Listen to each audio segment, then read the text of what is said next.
আমরা কারকের তৃতীয় ভাগ অর্থাৎ করণ কারক নিয়ে আলোচনা করব যে করণ কারক কি। আমরা জানি যে দ্বারা, দিয়া, কর্তৃক অর্থাৎ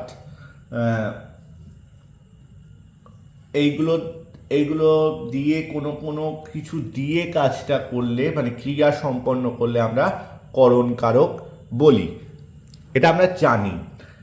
এবার আমরা দেখব যে করণ কারকের যে সংজ্ঞা সেখানে কি বলছে না, কর্তা যে পদের সাহায্যে, আবার বলছি, কর্তা যে পদের সাহায্যে, কর্তা যে পদের সাহায্যে বা যা দিয়ে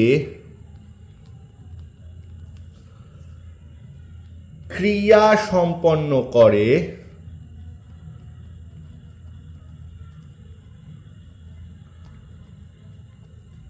ক্রিয়াপদের সঙ্গে তার সম্পর্ককে করণ কারক বলে।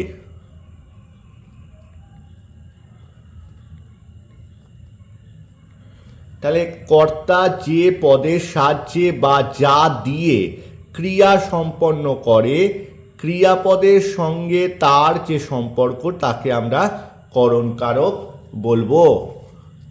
যেমন উদাহরণ, আমরা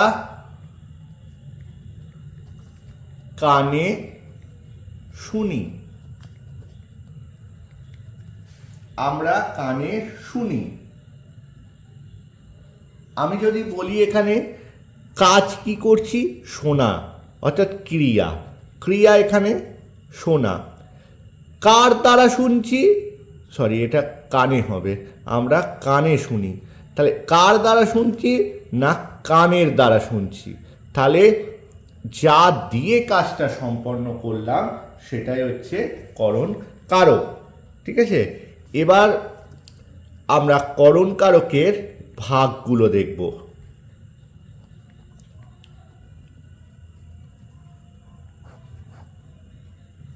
করণ কারকের ভাগ, প্রথম ভাগ হচ্ছে যন্ত্রণাত্মক করণ। পরের ভাগ উপায়াত্মক করণ। তারপরের ভাগ অঙ্গ বিকার সূচক করণ, অঙ্গ বিকার সূচক করণ। তারপরে হচ্ছে হেতুময় করণ। তারপরে হচ্ছে লক্ষণাত্মক করণ। তারপর হচ্ছে সমধাতুজ করণ এবং শেষ হচ্ছে করণের বিপসা। কর্মের বিপসা যেমন ছিল, এক্ষেত্রে করণেরও বিপসা রয়েছে। আচ্ছা, আমরা প্রথমে যন্ত্রণাত্মক করণ কি সেটা নিয়ে এবার আলোচনা করব। কি না, যন্ত্রণাত্মক করণ।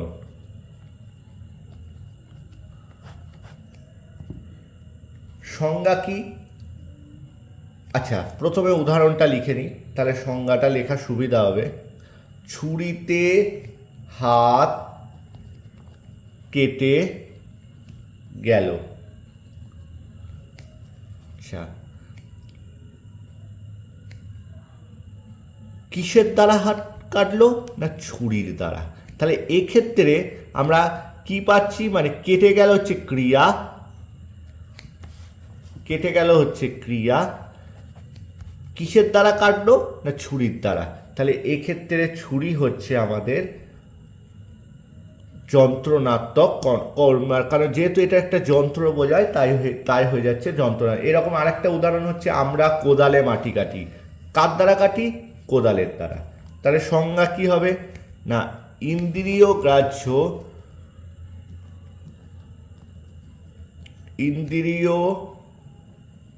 গ্রাহ্য কোনো বস্তু দ্বারা, ইন্দ্রিয় গ্রাহ্য কোনো বস্তু দ্বারা ক্রিয়া সম্পন্ন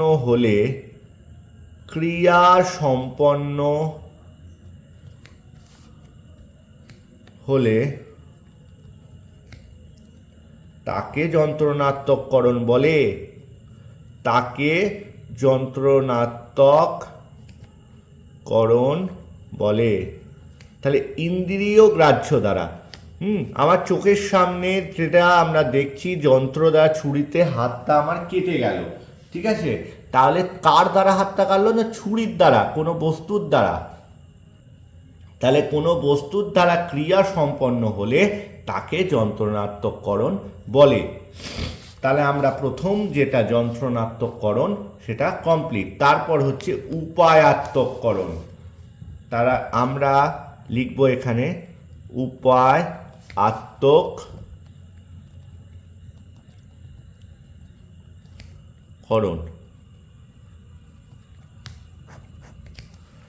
উপায়াত্মককরণের উদাহরণ কি, স্বপ্ন দিয়ে তৈরি সেই ঘর, স্বপ্ন দিয়ে তৈরি সেই ঘর। তাহলে উপায়াত্মক কি না স্বপ্ন দিয়ে তৈরি, তাহলে উপায় কি স্বপ্ন।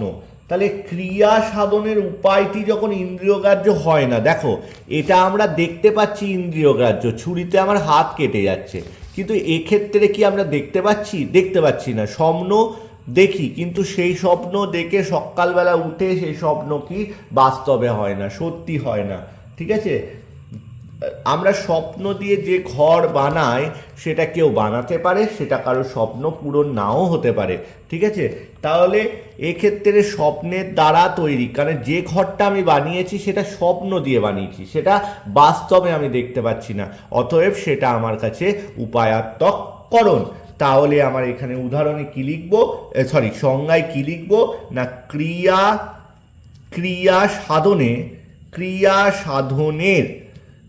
সাধনের উপায়টি, এটা উপায়টি যখন ক্রিয়া সাধনের উপায়টি যখন ইন্দ্রিয়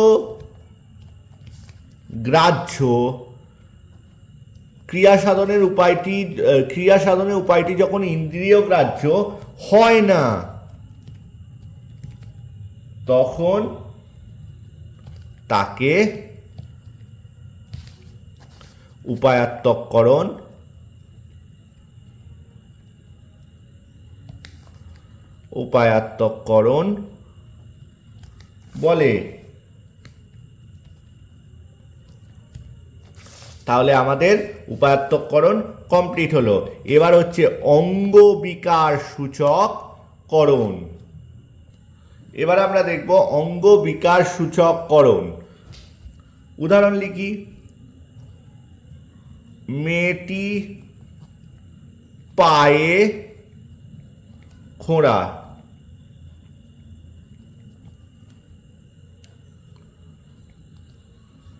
তাহলে যে করণকারকে অঙ্গের বিকৃতি সূচিত হয়, যেমন মেয়েটি পায়ে খোঁড়া, তাহলে মেয়েটি কিসে খোঁড়া, পায়ে খোঁড়া, কার দ্বারা সে হাঁটতে পারবে না, পায়ের দ্বারা সে হাঁটতে পারছে না, তাহলে তার একটা সমস্যা হচ্ছে অঙ্গ বিকার রয়েছে, অর্থাৎ তার পায়ে খোঁড়া অবস্থায় সে রয়েছে, সেই জন্যে সেক্ষেত্রে সেটা কি হবে না অঙ্গ বিকার সূচক করণ। তাহলে সংজ্ঞায় কি লিখব? যে করণে, যে করণ কারকে, যে করণ কারকে অঙ্গের, কোন একটি অঙ্গের বিকৃতি সূচিত হয়, সূচিত হয় তাকে অঙ্গবিকার সূচক করণ বলে, তাকে অঙ্গবিকার সূচককরণ বলে। তাহলে যে করণ কারকে অঙ্গের বিকৃতি সূচিত হয় তাকে অঙ্গবিকার সূচককরণ বলে। ঠিক আছে? আচ্ছা, এরপর আমরা কি আসছি না হেতুময় করণ। তাহলে এরপর আমরা দেখব হেতুময় করণ। এরপর আমরা দেখব হচ্ছে হেতুময় করণ। তাহলে লিখি, লোকে লোকে চোরের ভয়ে ঘর আগলাচ্ছে। লোকে চোরের ভয়ে ঘর আগলাচ্ছে। দেখো,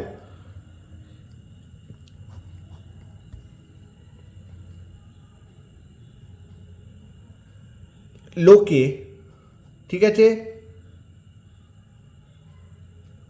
সে ঘরটা আগলাচ্ছে কিসের জন্য? না ভয় পেয়েছে বলে সে ঘরটা আগলাচ্ছে। ঠিক আছে? তাহলে এখানে চোরের দ্বারা সে ভয় পাওয়ার কারণে ঘর সে আগলাচ্ছে। তাহলে কোনো কারণ, কোনো কারণ বা হেতু, কোনো একটা কারণে বা কোনো একটা ভয়ের দ্বারা সে সে সে কি না ভয় ভয় পেয়েছে কোনো কারণে। তাহলে চোরের কারণে সে কি পেয়েছে? ভয় পেয়েছে। তাহলে কারণ বা হেতু বোঝাতে হেতুময় করণ কারকের প্রয়োগ দেখা যায়। অর্থাৎ লোক এখানে ভয় খাচ্ছে, ঘর আকলাতে ঘর আকলাচ্ছে কিসের ভয়ে? না চোরের ভয়ে। চোরের দ্বারা সে ভয় পেয়েছে। ঠিক আছে? তাই এখানে কি হয়েছে? হেতুময় করণ হয়েছে। তাই চোরের দ্বারা সে ভয় পেয়েছে, চোরের দ্বারা ভয়টা, মানে চোরের দ্বারা সে ভয় পেয়েছে যে কি এখানে, সেই জন্য সংজ্ঞা হিসাবে আমরা কি লিখব না কোনো কারণ বা হেতু বোঝাতে হেতুময় করণ কারকের প্রয়োগ দেখা যায়। আমি একটা উদাহরণ আরেকটা দিই, তাহলে ব্যাপারটা ক্লিয়ার হবে। একটু বড় উদাহরণ দিয়েছিলাম, এটা দেখো তাহলে বুঝতে পারবে। তোমার সুখে আমি সুখী। দেখো, তোমার সুখের দ্বারা, তাহলে সুখের দ্বারা এখানে উচ্চ, তোমার সুখের দ্বারা, এটা একটা যদি ধরে নিই, আমি কি কারণে সুখী? হ্যাঁ, তোমার সুখের দ্বারা, আমি তোমার সুখের জন্য কথাটা এক্ষেত্রে হবে না, নিমিত্ত হবে, কারণ সুখের দ্বারা, তোমার সুখের দ্বারাই তো আমি সুখে আছি। ঠিক আছে? অতএব এক্ষেত্রে কি হবে? হেতুময় কারণ, কোন একটা কারণ বোঝাচ্ছে। এরপর কি আসবো না সমধাতুজ, না এরপর আছে লক্ষণাত্মক, তাই তো? একবার দেখে নিই। এরপর আছে লক্ষণ, হ্যাঁ এরপর লক্ষণাত্মক করণ। দেখো, লক্ষণাত্মক করণ, লক্ষণাত্মক করণ খুবই সোজা। একটা লক্ষণ দেখে, কোনো একটা কিছু লক্ষণ দেখলে বোঝা যায়। যেমন আমি যদি লিখি, এখানে একটা উদাহরণ লিখি যে শিকারী বেড়াল গোঁফে চেনা যায়। তাহলে কার দ্বারা চেনা যায়? গোঁফের দ্বারা চেনা যায়। তা শিকারী বিড়ালকে আমরা কিভাবে চিনতে পারবো? গোফের দ্বারা চিনতে পারবো। আবার একটা উদাহরণ আমি লিখছি না, আমি বলছি, জটায় চেনা যায় সন্ন্যাসীকে। কার দ্বারা চিনতে পারবো? জটার দ্বারা সন্ন্যাসীকে চিনতে পারবো। তাহলে সেক্ষেত্রে কি হবে না লক্ষণাত্মক করণ। তাহলে আমরা খুবই সোজা যে সংজ্ঞা কি লিখবো, কোনো লক্ষণ বা চিহ্ন বোঝাতে লক্ষণাত্মক করণের ব্যবহার করা হয়। আচ্ছা, এরপর কি আসছি? এরপর আসছি সমধাতুজকরণ। সমধাতুজকরণ, দেখো সমধাতুজ কর্তা করলাম, সমধাতুজ কর্ম করলাম, তাহলে করণও তো করতে হবে। সমধাতুজকরণ,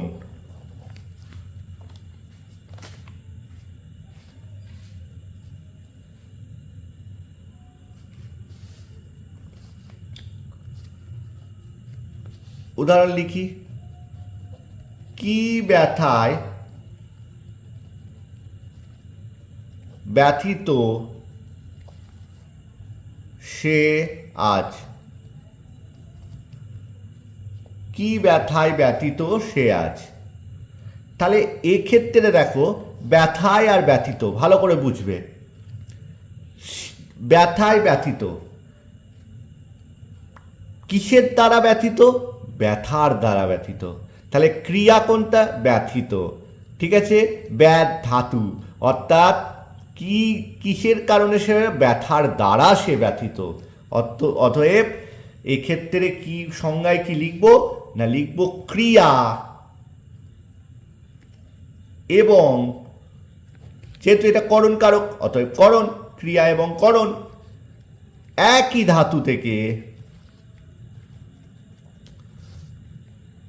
ধাতু থেকে নিষ্পন্ন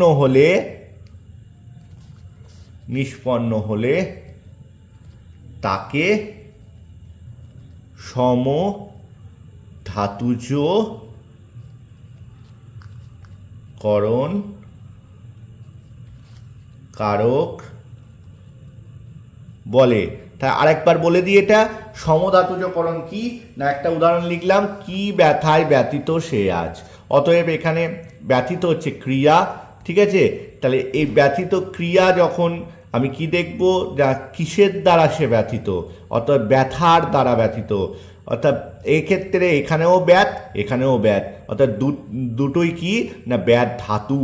তাহলে ক্রিয়া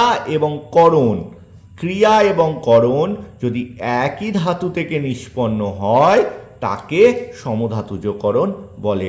আগেরগুলো কি না, কর্তা ও ক্রিয়া একই ধাতু থেকে নিষ্পন্ন বলে সমধাতুজ কর্তা, কর্ম ও ক্রিয়া একই ধাতু থেকে নিষ্পন্ন বলে সমধাতুজ কর্ম।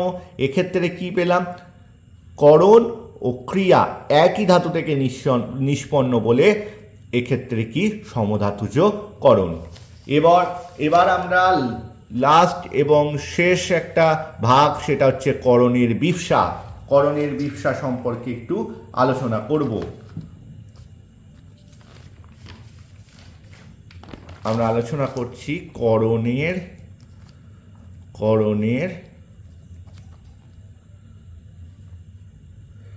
বিবসা। করণের বিবসা, দেখো আমি একটা উদাহরণ লিখি এখানে, হাতে হাতে কাজগুলি করো।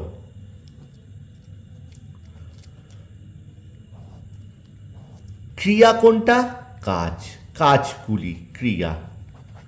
এক্ষেত্রে আমি যদি প্রশ্ন করি যে কার দ্বারা কাজগুলো করবে না হাতের দ্বারা কাজগুলো করবে, তাহলে এক্ষেত্রে কি বিবসা।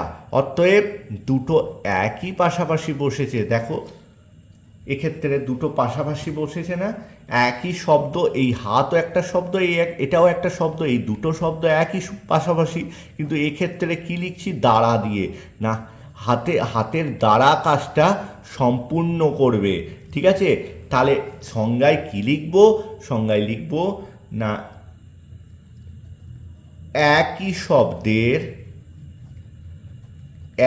শব্দের পুনরাবৃত্তি, একই শব্দের পুনরাবৃত্তি বোঝাতে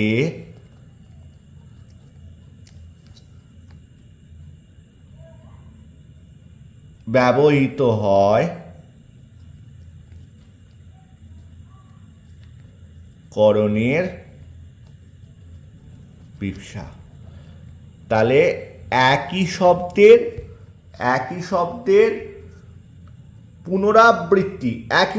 পুনরাবৃত্তি বোঝাতে ব্যবহৃত হয় করণের বিপসা। তাহলে হাতের দ্বারা কাজটা করবো, অর্থাৎ হাতে হাতে কাজগুলি করো। হ্যাঁ, তাহলে করণ কারক এখানে শেষ। এবার আমাদের তাহলে কর্তৃকর্মকরণের কমপ্লিট। এরপর নেক্সট ক্লাসে আমরা অপাদান সম্পর্কে আলোচনা করব।